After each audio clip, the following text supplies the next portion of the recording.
Yo no sé si usted ha escuchado en muchas oportunidades que algunos creyentes con más años en el Señor nos instan a tener un devocional, a apartar un momento de oración cada día para estar con el Señor, lectura de la palabra, pero que en nuestro tiempo contemporáneo muchas de estas cosas se han ido perdiendo. Por eso hemos decidido trabajar hoy martes y el jueves este tema, ¿qué es la vida devocional? Y vamos a tomar como un texto base al Salmo 25:14. El Salmo 25:14 dice en la versión Reina y Valera: la comunión íntima del Señor es con los que le temen, y ellos hará conocer su pacto. Bueno, estaremos en esta mañana tratando de deslucidar todo el contenido teológico, todo el contenido profético, espiritual que tiene este salmo. El Salmo 25, específicamente el verso 14, donde el Señor a través de David hace una declaración, que Él mantiene una comunión íntima con aquellos que le temen. Y vamos a descifrar un poquito esa palabra, que le temen, si se refiere a tener o a sentir miedo a Dios o al Señor. Y algo muy interesante, a ellos y solamente a ellos hará conocer su pacto. Tendríamos que empezar por definir qué es un devocional o qué es una vida devocional. ¿Son acaso sinónimos? En la mayoría de los casos, ambos términos son utilizados de modo indiferente, como si significaran lo mismo, pero en realidad no lo son. Una cosa es hacer un devocional y otra es tener una vida devocional. La devoción es un tiempo especial, apartado y dedicado a Dios por el cristiano. Es el tiempo en el cual el cristiano goza de mayor intimidad con su Señor. Una vida devocional es diferente, ya que habla no de un momento determinado en el día, sino que habla de una vida bajo todo el concepto de lo que nosotros entendemos por vida. Está caracterizada esta vida por la devoción a Dios, por estar en la presencia de Dios, por conducirse en la voluntad de Dios, tomando las decisiones de nuestra vida según sus designios. ¿Qué es devoción entonces, pastor? La devoción es la entrega total a una experiencia. Es el sentimiento mediante el cual se expresa el amor de Dios. El hombre natural no puede elegir entre vivir sin el aire o no, al igual que el cristiano no puede elegir entre vivir sin comunión o en comunión con Dios. La vida devocional de un creyente es parte esencial de su desarrollo. Y eso lo voy a repetir porque es bien importante para usted, hermano y hermana que me escucha en esta mañana. Tal vez hemos descuidado esa vida devocional, tal vez hemos descuidado esa relación íntima, esa relación personal con Dios, pero es extremadamente esencial en nuestro tiempo. Y nosotros en esta mañana vamos a ver por qué es tan importante tener una vida devocional. ¿Por qué es importante que yo tenga que estar orando, ir a las Escrituras, tener una relación íntima con Dios? No se puede concebir a un cristiano sin vida devocional. La vida devocional para nosotros como cristianos es el alimento espiritual. ¿Cómo se empieza un día sin hablar con Dios? ¿Cómo? Nosotros nos vamos al trabajo, evitamos en muchas oportunidades el tener esa relación, ese contacto íntimo en la mañana con el Señor. No podemos dejar de buscar ese acercamiento. Para el cristiano es vital mantenerse acercado, mantenerse conectado con el Señor. Esto es como no dar leche a un niño pequeño. Y nos hacemos la pregunta, ¿por qué hay creyentes que no crecen? Bueno, sencillamente ellos están teniendo o están desnutridos espiritualmente debido a que no tienen una vida devocional. El hombre en este tiempo posmoderno conoce de muchas cosas, sabe de muchas cosas, pero su tiempo como cristiano, su tiempo devocional ha sido descuidado. Y es lo que queremos rescatar y queremos instruirte en esta mañana para que recuperes esa vida devocional. Y si ya tienes una, te felicito. Sigue adelante, no desmayes, porque la vida devocional es la que te va a fortalecer en los momentos difíciles. Esa vida devocional es la que te va a mantener a flote en medio de las circunstancias, en medio de las pruebas, en medio de los problemas. No se trata de cuánta palabra conoces, no se trata de cuánto conocimiento tienes, se trata de esa relación íntima que dice el Salmo 25:4. que el Señor tiene con aquellos que le temen, con aquellos que le rinden honor. Bueno, vamos a estudiar un poquito estas 3 palabras para ir entendiendo a profundidad a qué se refiere, en este caso el salmista David, con esas palabras. Específicamente en el Salmo 25:4 nos habla, lo primero que nos habla es de comunión. Y comunión viene de la palabra griega koinonía, que a su vez significa tener en comunión, un compañerismo reconocido y gozado. Entonces, lo primero que tenemos que entender nosotros acá como creyentes, que esa comunión, ese compañerismo con Dios no tiene que ser una carga pesada de todos los días. Eso no tiene que ser una carga obligada, como muchas personas ven una vida devocional, como muchas personas ven como una carga el orar, como muchas personas ven como una carga leer la palabra de Dios. Eso no debe de ser así, porque el Señor lo primero que nos dice es que su comunión, su koinonía, es compañerismo reconocido y gozado con la persona que lo busca. En el libro de los Hebreos nos dice que el Señor es galardonador de aquellos que le buscan. Entonces, esa vida devocional, esa vida de oración, tiene que ser de compañerismo con Dios. Tampoco puede ser un monólogo. Debemos de guardar silencio en algún momento y dejar que Dios sea el que hable con nosotros. Y ese, como lo dice acá en el griego, koinonía, es compañerismo reconocido. El compañerismo entre 2 personas que se conocen y por supuesto que lo disfrutan. Esta palabra koinonía también se puede ajustar a las relaciones matrimoniales. Es donde tenemos ese compañerismo, esa compañera, ese compañero que nos reconoce, que conoce quiénes somos, qué nos gusta, qué nos desagrada y que gozamos estar en esa compañía. Y aprovecho la oportunidad para enviarle un saludo a mi querida esposa, que sé que está en sintonía, y decirles ante todos ustedes que esa palabra koinonía la vivimos como matrimonio, porque gozamos de un compañerismo y disfrutamos de nuestra relación matrimonial. Y lo mismo está esperando el Señor. Esa comunión con el Señor tienes que disfrutarla, tienes que gozarla, a pesar de las circunstancias, a pesar de los problemas, a pesar de la prueba, porque lo vimos la semana pasada. Todas estas pruebas, todas estas situaciones nos ayudan para bien. Sigue el salmista conversando con nosotros y dice también que el Señor busca esa intimidad con aquellos que le temen. O se utiliza también el verbo el temor o temer, y significa el temor reverente. No estamos hablando de un miedo, no estamos hablando de que no me acerco a Dios porque Dios me va a castigar, porque Dios me va a señalar, porque Dios va a acusarme de mis pecados. No estamos hablando de ese temor, estamos hablando de un temor reverente. Y ese temor reverente significa honra, significa valor, estima. También significa pasar un tiempo de calidad con Dios. En otras palabras, el Señor busca la comunión, busca ese compañerismo con personas que reconoce, que gozan con su presencia. Pero no solamente eso, sino que son estas personas que buscan su compañerismo, que gozan su compañerismo, pero que a su vez honran, valoran y estiman ese compañerismo con Dios. Entonces, no haga un devocional por hacerlo. No dedique 5 o 10 minutos corriendo en la madrugada, en la mañana, entre dormido y despierto, porque tengo que cumplir con un programa específico.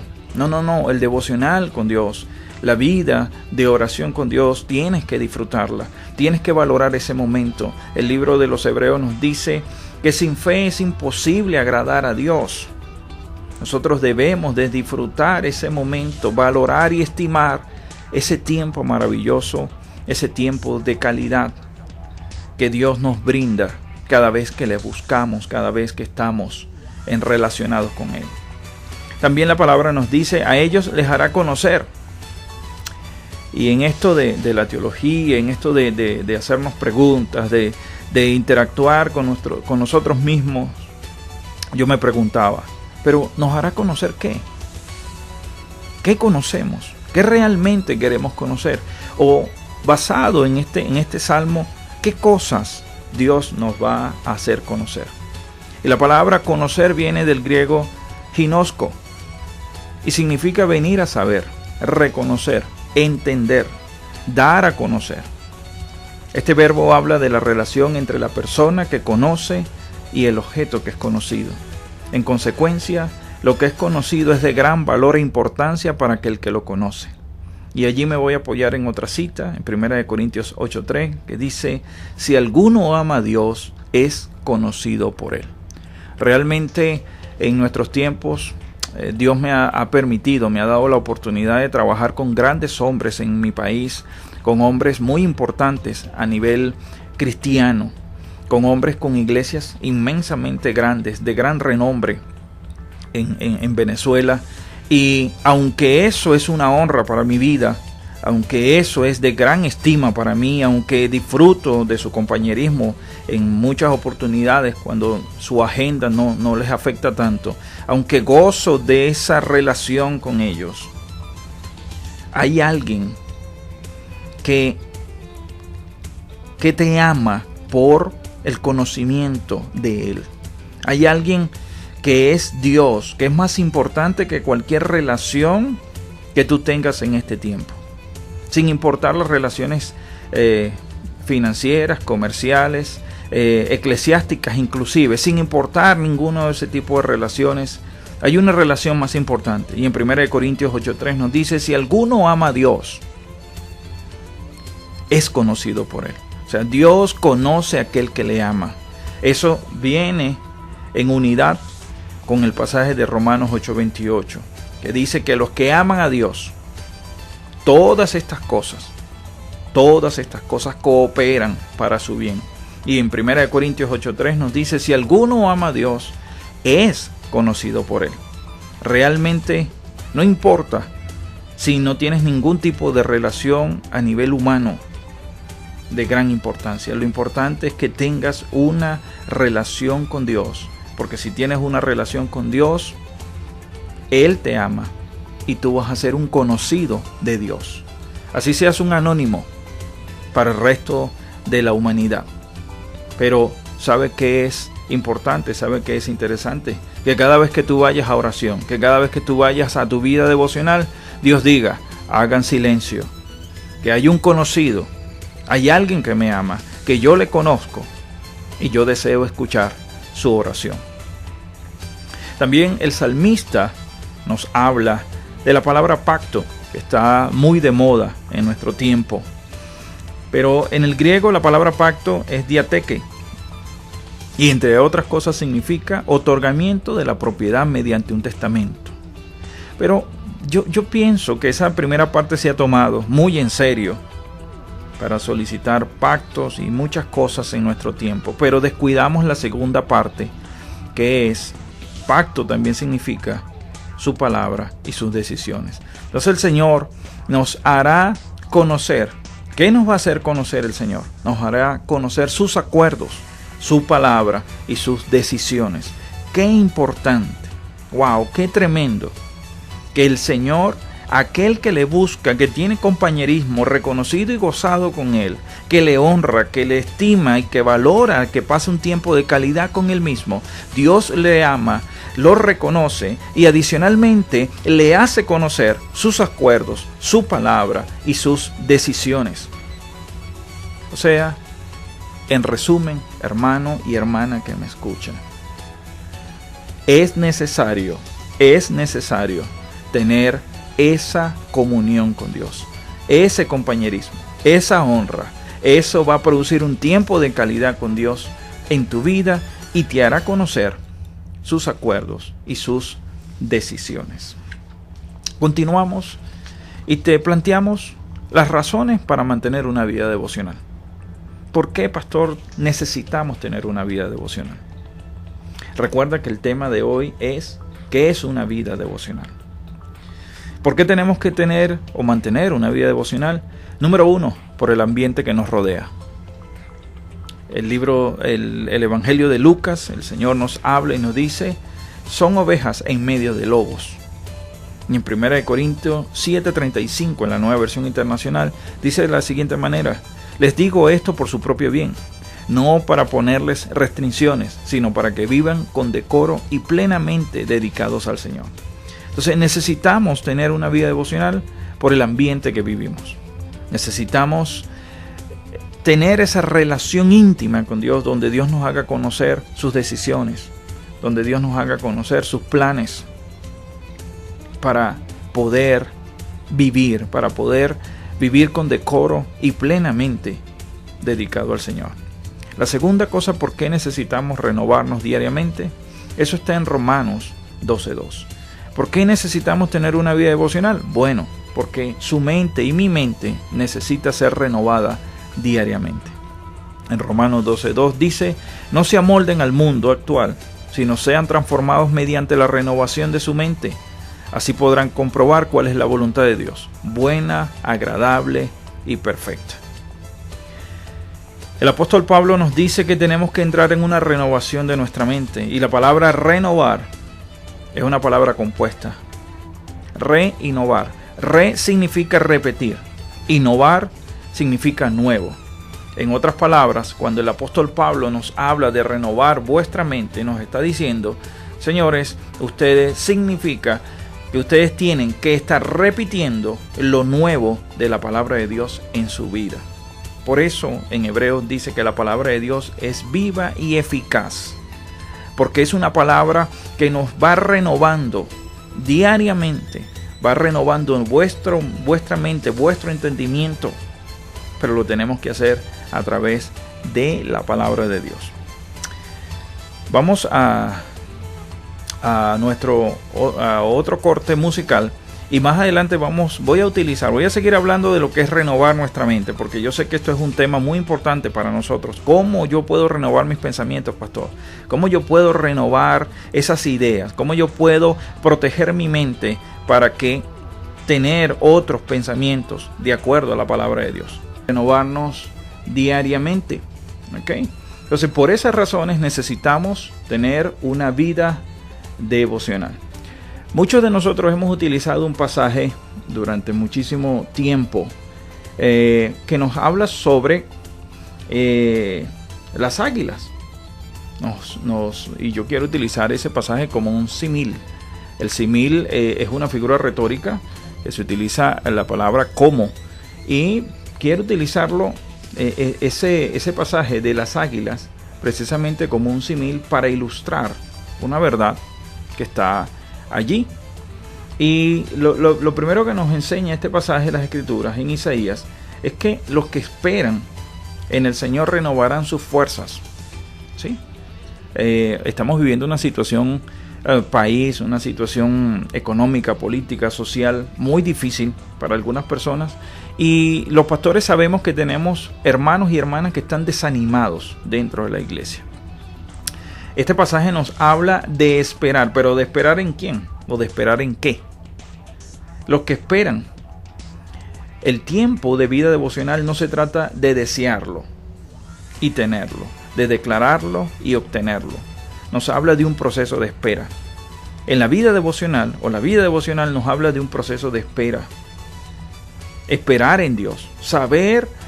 Dice la Escritura en el Salmo 24, en el Salmo 25:14, perdón, que es el que estamos utilizando hoy, nos dice que el Señor hará conocer su pacto, pero para el Señor hacerme conocer mi pacto o sus acuerdos, eso lleva un proceso de espera. Yo sé que esto es muy alentador para los creyentes, para los hermanos en este tiempo. Pastor, tengo que seguir esperando, sí. Porque la palabra dice con respecto a las águilas que los que esperan en el Señor renovarán sus fuerzas. Pero mi espera es en el Señor, no fuera de Él. Es esperando junto a Él. Y la palabra dice los que esperan en el Señor, no los que están esperando tal vez cambios sociales, políticos o culturales. No los que esperan que cambien las circunstancias para actuar. Aquí habla los que esperamos en el Señor, no los que esperan al Señor, sino los que esperan en el Señor. El término en es una preposición que indica en general la idea de reposo, también indica un lugar. Entonces, cuando este pasaje nos dice los que esperan en el Señor, nos está diciendo hay un tiempo o un proceso de espera en tu vida que se madura, que se logra a través de la vida espiritual, la vida devocional, ese proceso de espera en tu vida indica con la preposición en que ese proceso lo vas a hacer en un lugar de reposo en el Señor. ¿Okay? También el pasaje nos habla de remontar, correr y caminar. A mí este pasaje siempre me ha llamado la atención porque pareciera que al escribir Isaías, este pasaje en particular, pareciera cometer un error gramatical, porque nos habla, en la versión Reina Valera nos habla de volar, en versión Biblia Las Américas nos habla de remontar, pero pareciera un error gramatical, ortográfico, cuando habla de primero correr y después caminar. No sé si les parece a ustedes, si lo han observado alguna vez cuando han leído la palabra. Nos habla de volar, correr y caminar. En nuestra lógica, este orden de estos verbos no es lógico. Primero caminamos y después corremos. Pero Isaías nos habla y nos dice que renovamos nuestras fuerzas en el Señor y que como las águilas volaremos, correremos y caminaremos. Wow, ¿por qué primero correr y después caminar? Para nuestra lógica humana esto no es posible. Primero caminamos, luego corremos. Pasé varios minutos tratando de entender esta lógica de Dios y vino una frase a mi mente. Lo que sostiene mi vida para volar o remontar y mi correr es mi caminar con Él. Lo voy a repetir. Lo que sostiene tu vida, lo que sostiene mi vida para poder volar y renovar nuestras fuerzas como el águila, volar, remontar las alturas y correr, está basado es en mi caminar con Cristo.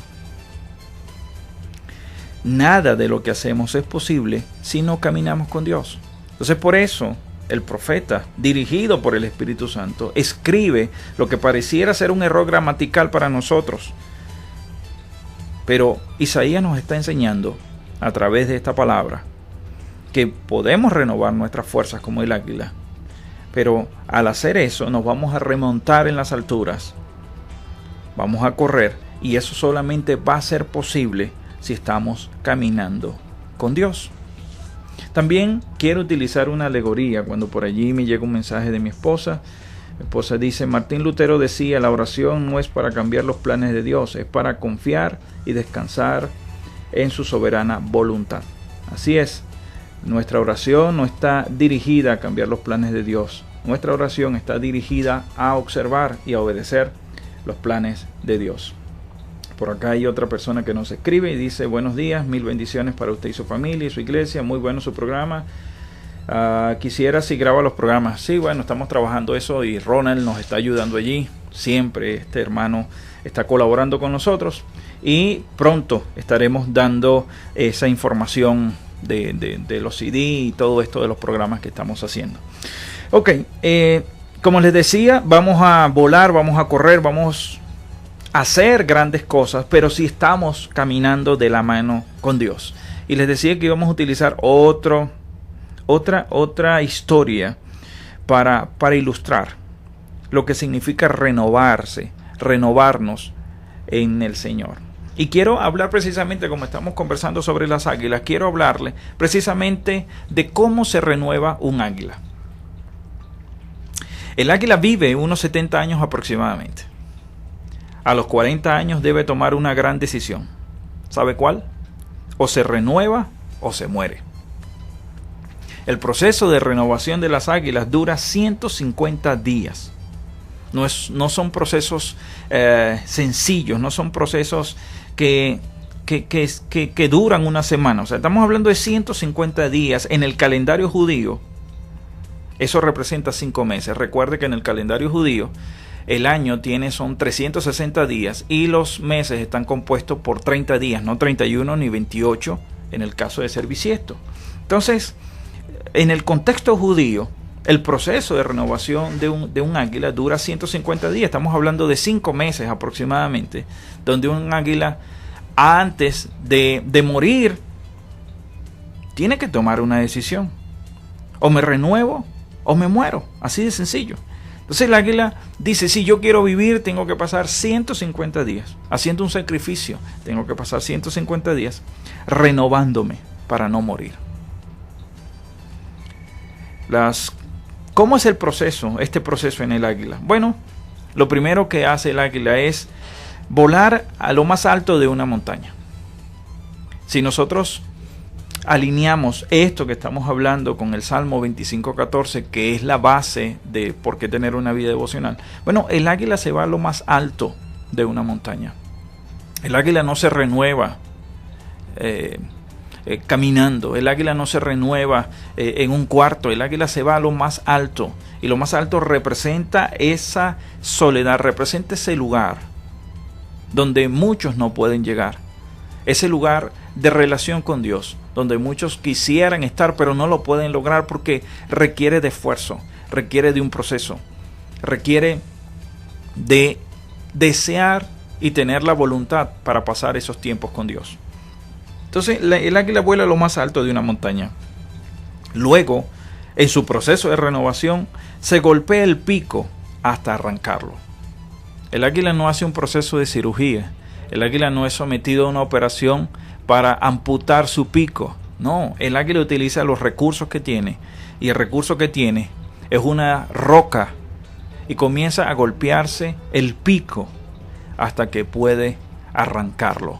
Porque sabe que el águila sabe que él necesita renovar su vida. Y sabe que eso va a costar mucho, va a costar dolor, va a costar mucho sufrimiento, pero él está empeñado en renovarse para no morir.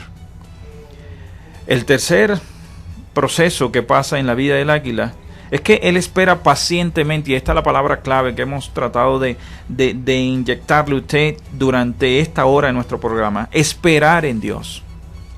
Sé que difícil es, dice por allí una canción, pero debemos esperar en Dios. Ella espera pacientemente hasta que le crezca, para luego comenzar con ese pico nuevo a arrancarse las uñas, una por una. Entonces, hasta ahora, en estos tres aspectos, vemos todo el proceso que conlleva una renovación en nosotros. Si lo comparamos con nuestras vidas, el renovarnos es continuo, es un proceso muchas veces doloroso, porque tenemos que renunciar a muchos pensamientos, ideas, emociones que tenemos, y tenemos que colocarlo a un lado por la renovación de nuestra vida, de nuestra alma. Luego, después de eso, después que esta águila se arranca las uñas, crecen nuevamente sus uñas y comienza a desplumarse a sí misma. Ya por último, luego de 5 meses, como ya lo dije en el calendario judío, 150 días, el águila está lista para salir de nuevo a volar y vivir otros 30 años. Como les dije al inicio, ella vive 70 años, pero a los 40 años tiene que tomar una decisión. Dolorosa, difícil, pero al igual que ella, y Dios nos compara a nosotros como las águilas. La Biblia nos habla de referencias que somos como las águilas, que renovamos nuestras fuerzas, que volamos, que nos remontamos, que vamos a las montañas más altas. Pero indudablemente, para que eso pueda ocurrir y sea una verdad en tu vida y en la mía, muchos tenemos que pasar por procesos de renovación. No nos gusta, no es sencillo, pero es lo más beneficioso que podemos hacer en nuestras vidas. Ese proceso de renovación que te estoy hablando se inicia cuando tenemos una vida devocional. Usted se preguntará: pastor, ¿y usted tiene una vida devocional? Sí, trato de hacerlo, trato de luchar, trato de mantenerme, ir a mis devocionales, muchas veces todos los días o un día por medio, pero todo el tiempo estoy tratando de que en esos devocionales se produzca en mi vida una renovación. Y tal vez en esos devocionales, en esa vida devocional, muchas veces como el águila, tengo que decirle al Señor: Señor, cambia mi pico. Y cambiar el pico significa renueva mi lenguaje, renueva mi forma de hablar. En Colosenses 4:6 nos habla que nosotros tenemos que tener palabra sazonada. En Efesios también nos habla el apóstol Pablo que nuestra palabra sea siempre con gracia, oportuna para el momento y para la persona. Entonces muchas veces como el águila tenemos que quitarnos el pico, quitarnos esos viejos hábitos, ese viejo lenguaje, tiene que ser arrancado de nosotros. Pastor, es que muchas veces en plena conversación se me escapa una grosería, pero yo no quería. Bueno, tenemos que ir a esa renovación y que se quite de nosotros toda gritería, toda maledicencia, dice la palabra. Y entramos en ese proceso de renovación como el águila, con el pico, nosotros con el lenguaje. Lo otro que hace el águila es esperar pacientemente hasta que crezca. Entonces tenemos que esperar pacientemente hasta que tengamos un nuevo lenguaje. Con algunos amigos y apóstoles que conozco me dirían: Luis, el lenguaje de reino. Sí, un lenguaje de reino, un lenguaje bíblico, un lenguaje que nos habla de las maravillas. El apóstol Pablo nos dice que hablemos entre nosotros con himnos, con cánticos. Y debemos esperar que ese nuevo lenguaje esté en nosotros. Luego el águila, como les dije, estoy repasando nuevamente las etapas y las estoy comparando con la vida de un creyente, de un cristiano, en cómo puede renovar su vida. Luego de eso el águila comienza a arrancarse sus uñas. Y yo quiero decirle a usted que una de las cosas que más usa el águila para todo, aparte de su pico, son sus uñas. En otras palabras, el águila está colocando, está quitando de ella en todo lo que ella confía. Son sus uñas, son sus picos. Ella queda completamente vulnerable. Y para nosotros tener una renovación de nuestra mente, tener una renovación de nuestra vida, tenemos que hacer muchas veces como el águila. Para ella son las uñas, para nosotros son nuestras manos que representan nuestras obras. El apóstol Pablo dice: quisiera que todos los hombres oraran con manos elevadas al cielo. Y las manos, si aplicamos hermenéutica en la palabra, significan no otra cosa que nuestras obras. Entonces, como el águila, tenemos que aprender a soltar esas obras, nuestras obras, ponerlas a un lado en nuestro proceso de renovación. Muchas veces, y voy a tomar esto como un ejemplo, muchas personas dirán: pastor, pero ¿cómo yo hago para soltar las obras si yo soy esto, yo soy lo que hago, yo soy tal cosa? Soltar tus obras significa: Señor, no importa lo que yo sea, no importa los grados, no importa los títulos, no importa todo lo que tengo, todo lo que represente, pero todas mis obras que están arraigadas en mi alma, yo me despojo de ellas para poder entrar en un proceso de renovación contigo. Luego el águila, después que quita su pico, después que arranca sus uñas, ya sus uñas han crecido, comienza a desplumarse. El desplumarse significa despojarse. Esta águila comienza a quitarse lo que le cubre, todas esas plumas que cubren su cuerpo. Ella comienza a quitárselas. Así igual nosotros, hermanos. Toda coraza, todo proceso emocional que hemos puesto delante de nosotros, toda cobertura que hemos puesto para decirle a los demás: no te acerques. Esa coraza en nuestras vidas, el águila comienza a quitársela. Hoy yo te pido en el nombre de Jesús que cualquier coraza que esté impidiendo una relación de compañerismo, de coinonía con tu esposa, con tu familia, con la iglesia, esa coraza que has colocado durante años, así como el águila, ella comienza a quitársela. Esas plumas le han servido a ella durante 40 años. Pero en el proceso de renovación, esas cosas que te han servido durante 40 años, llega un momento, si quieres renovarte, que tienes que quitártelas. No puedes seguir con los viejos patrones. No puedes seguir con las mismas actitudes de antes pretendiendo que va a haber un cambio en tu vida. Es imposible. William Carey, el famoso cristiano, teólogo, misionero, lo llamaron el padre de las misiones modernas. Él decía: ¿quieres ver grandes cosas de Dios? Tienes que hacer grandes cosas para Dios. O sea, no puedo decirle: Señor, yo me voy a comportar de esta manera y así hacemos un trueque, hacemos un cambalache allí. No, eso no va a ocurrir. Dios dice: ¿quieres ver grandes cosas de mí? Entonces tienes que comenzar a hacer grandes cosas para mí. Y William Carey lo entendió muy bien. William Carey tuvo que viajar a la India, allí murió su esposa, murieron sus hijos y terminó muriendo él, pero él avanzó y comenzó a hacer grandes cosas para Dios y después vio un país, una ciudad transformada por el poder de Dios. Nosotros queremos ver a Venezuela transformada. Bueno, necesitamos comenzar por renovarnos nosotros mismos. La Venezuela que queremos con un gran avivamiento comienza con creyentes, con cristianos que entienden lo que es una vida devocional, que entienden que para transmitir cualquier mensaje tienen primero que ir a la fuente, que es la palabra de Dios y que es Dios. Luego, el avivamiento en Venezuela va a venir de gente que sepa manejar el lenguaje correcto en el tiempo correcto. También el avivamiento va a venir a nuestro país con personas que sepan deponer de sus obras para empezar la obra o el proyecto, el trabajo que Dios les ha encomendado. Después de eso, el avivamiento en Venezuela va a suceder con cristianos que aprendan a que tienen que despojarse de cualquier coraza que ha impedido la unidad entre nosotros. Y después de todo este tiempo, al igual que el águila, vamos a estar renovados para vivir en el Señor.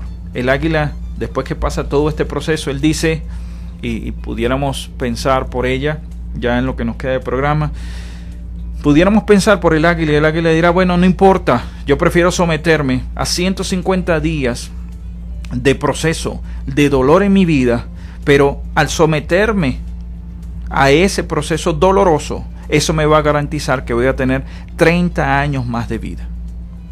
¿Qué quieres hacer tú en esta mañana? ¿Quieres seguir bajo los mismos rudimientos? ¿Quieres seguir bajo la misma forma de vida que dice el apóstol Pablo, viciado a este mundo? ¿O estás dispuesto a someterte a la obediencia de Dios, pero salir de allí renovado y bendecido para cumplir el propósito de Dios en tu vida?